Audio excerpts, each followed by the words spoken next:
Anna Hethmaker with Hethmaker Violins, and I want to say thank you for renting your instrument from us. Now, because of COVID and because we're delivering instruments, you may not have had the opportunity to come in and actually rent from us in person. When you do that, we give you some final advice before you take your instrument home. So I want to go ahead and give you that advice so you have everything you need to know to start playing. The first thing we tell people is, when you get home, if you're not playing the instrument, put it in its case. Keep it in its case. Unless you might have a violin stand or a cello stand, and then you can put it on the stand. But we want to keep it safe when you're not playing. You want to make sure when your best friend comes over and says, oh my gosh, you got a violin, can I play with it? You look at them and you go, no. Who's allowed to play your violin or your cello or your viola? You. You're the only person that's allowed to play it.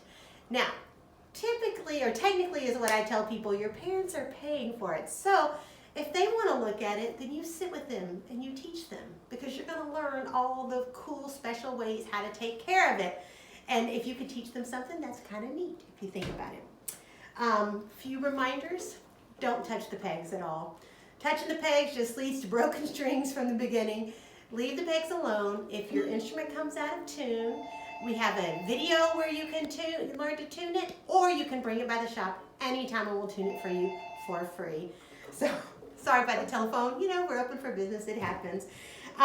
So after you're done playing every day, you will wipe off the rosin with a cloth. You learned all about the soft cloth in your book and from your teacher, but we also tell people you need a soft cloth of some kind, and you want to wipe off the rosin when you're done playing every single time.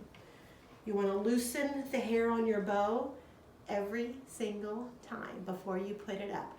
You're going to want to kind of like get in a hurry and skip these steps, but they're important steps to taking care of your instrument. Loosen the bow, wipe off the strings. We're not going to let anyone else play it. Here's the big one: don't let it get hot or cold, but right now it's August. We're talking about heat. Heat destroys instruments.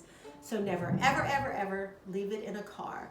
If you are out and about and you have your violin and you stop at the grocery store, take it in with you. You'll look like a rock star. It's totally okay. If you stop and go to a restaurant for dinner, take it in with you. Never leave it in the car. The heat, and of course you can also get it stolen. People see that case and they want to break your window and take your violin. Just carry it with you at all times. Last but not least, we say this jokingly, but we always say don't let your daddy fix it.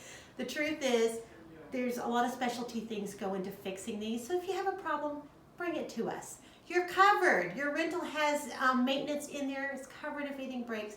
We'll take care of it. We're so glad you rented an instrument from us, and most of all, we're so glad you're in orchestra. We hope you love it, and if you have any questions, you call us or email us at hethmakerviolins.com. You can find all our contact information. Thank you so much. Now go practice.